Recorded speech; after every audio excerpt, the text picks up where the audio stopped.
Hey there, everybody. Dave Altavilla for the Tech Stack here in sunny San Francisco at AMD's Advancing AI Day. And I am with Mahesh from AMD. And we are in front of a very large and special rack called Helios. Mahesh, welcome to the Tech Stack. Thanks for joining us. Thanks for having me here. Yeah.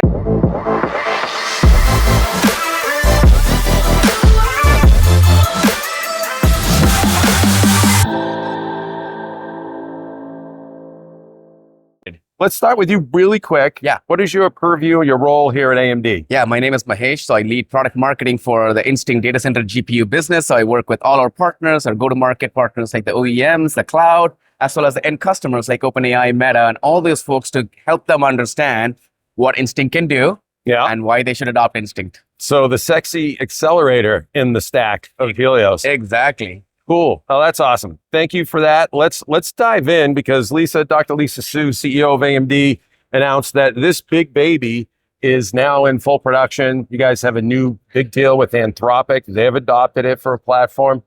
Let's start at like the high level of the architecture from accelerator, CPU, networking, and then we'll go from there. Absolutely. Yeah. So what makes this Helios special is that it's full rack scale. There's 72 GPUs in there. Okay.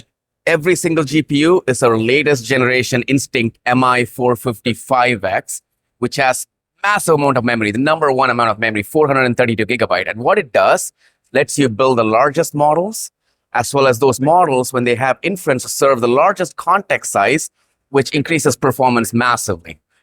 To feed these GPUs and orchestrate them, we need the best CPUs. Yeah. And EPYC are the best CPUs in the market. So we have, for the 18 compute trays, 18 EPYC CPUs managing those 72 GPUs. Wow. And each of those CPUs are 256 cores, up to 256 cores, high frequency. Mm-hmm. So they are extremely fast managing the CPUs and GPU communication, data orchestration, as well as the agentic workloads on them. The last two pieces of silicon that AMD brought into this to make it into a rack scale are the networking solutions. Okay. So we have our Pensando Selena DPUs. Okay. And then for the scale up, we have our Volcano AI NICs. And the benefit of Volcano AI NICs is we can have up to 1.5x more bandwidth going out of these GPUs to a rack compared to a traditional data center or what's in the competition today.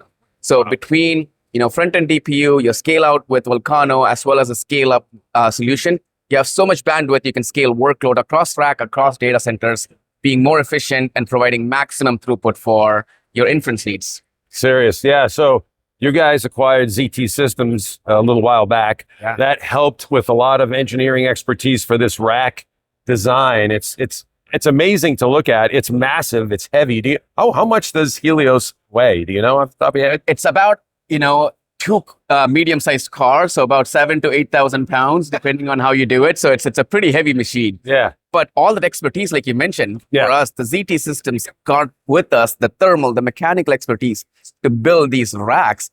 And the cool part, as Lisa showed in the keynote, the compute trays, they're only 2-inch thick. That's it. They're 2-inch tall. Yeah. So all liquid cooling, all thermal management, cabling, all within a 2-inch tall compute tray is amazing. Man, unbelievable.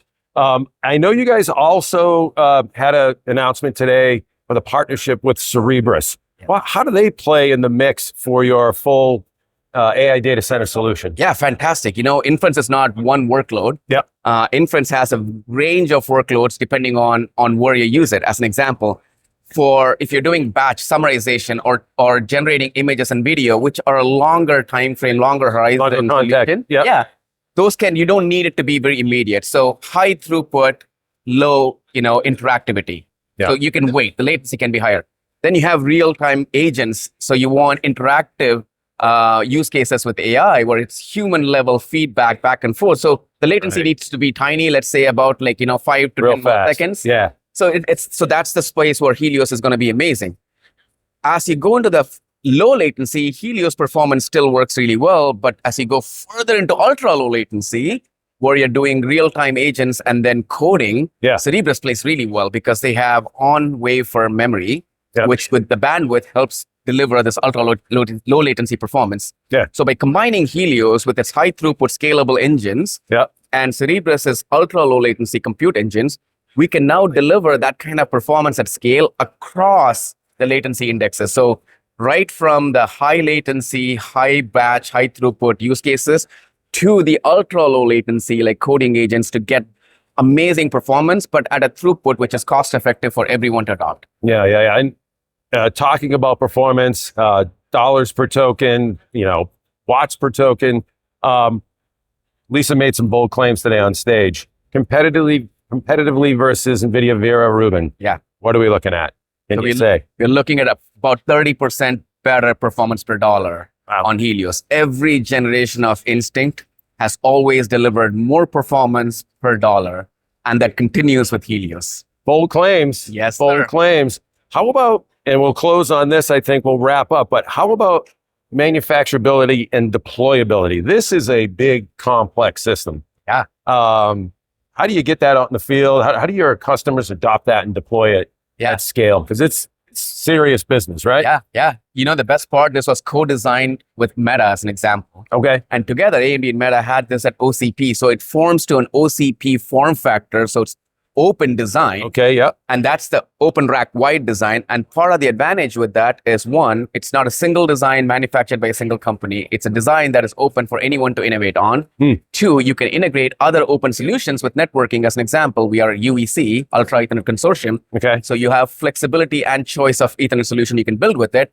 And given the way it was designed, this is easily deployable and serviceable, which is convenient for folks, especially when you're deploying massive amounts of these racks across an entire data center. Wow, serious stuff. Well, great. Thank you for the insight. That was fascinating. This is shipping now. We are in production today. Now. Customers already have the early products for their initial ramp, and then it's going to start ramping towards Q3 and into Q4. Awesome. Great stuff. Mahesh, thanks so much for your time today. It was great getting together with you. My pleasure. Thank you. Talking rack scale, data center, AI infrastructure. Dave Altavilla for the Tech Stack. Folks, make sure you hit like and subscribe so you get notified when we go live with a new episode. And live from San Francisco, it's been a pleasure. We'll see you in the next Tech Stack.